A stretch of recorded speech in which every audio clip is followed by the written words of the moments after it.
Action म्हणजे आम्ही आता पदयात्रा काढायचा विचार केलेला आहे, कारण आमच्या मनाला अजूनही समाधान भेटलं नाही।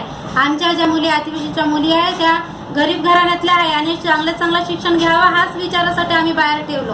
बाहेर ठेवल्यावरच इतका मोठा परिक्रम झालेला आहे। हा काही छोटा मोठा परिक्रम झालेला नाही, आज त्यांच्या जिंदगानीवर प्रश्न पडला आहे। समोर चालून त्यांचा हात कोण धरणार, कोण त्यांची जिंदगी, आज कोणी आई असणार ते हाच विचार करतील ना का आपली मुलीचं जिंदगानी चांगलं व्हावं बा म्हणून।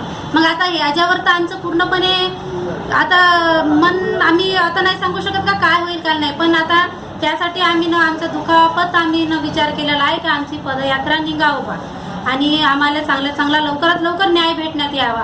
काही मुलींना आताही नेणं कोर्टपर्यंत त्यांच्या बयाने घेत राहणार आहे। समोर आज सगळं काही समोर आलेलं आहे, मेडिकल मधून सिद्ध झालेलं आहे, अजून कशाचं बा याच गोष्टी करा याच सांगायचं होतं आम्हाला। असं वाटतेच ना, कारण नाही आम्हाला भेटच देऊन नाही राहिलं तर आमच्या मनाला समाधानीच नाही। आता आमचं असंच म्हणण्याचा विचार आहे की सुधीर भाऊ मुनगंटीवार जे आमचे जे मंत्री आहेत, आमचा इतका विश्वास आहे त्यांच्यावर, त्यांचाच काही हात होऊ शकते, काहून ते समोर येत नाही, काहून त्यांना सपोर्ट तर देऊन नाही राहिलाय, असा आमचा म्हणण्याचा उद्देश आहे।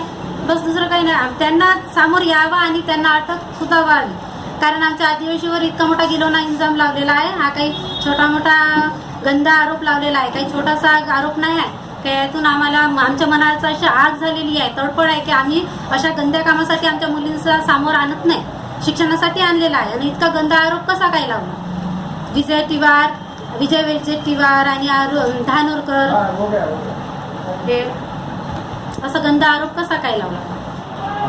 सुभाषराव धोटे, अरुण धोटे आणि धानोरकर आणि विजय टिवार हे सगळ्यांना सुधीरभाऊ मुनगंटीवार सपोर्टिंग देत नाही असं आमच्या मनाची शंका आहे। आणि यासाठी आम्ही राजुरा येथून पदयात्रा निघून राहिलेलो आहोत। तर आम्हाला कसंही करून आमच्या मनाला समाधानी आम्हाला न्याय द्यावी हीच या मंत्रालयाला आमचं मनापासून आमची इच्छा आहे।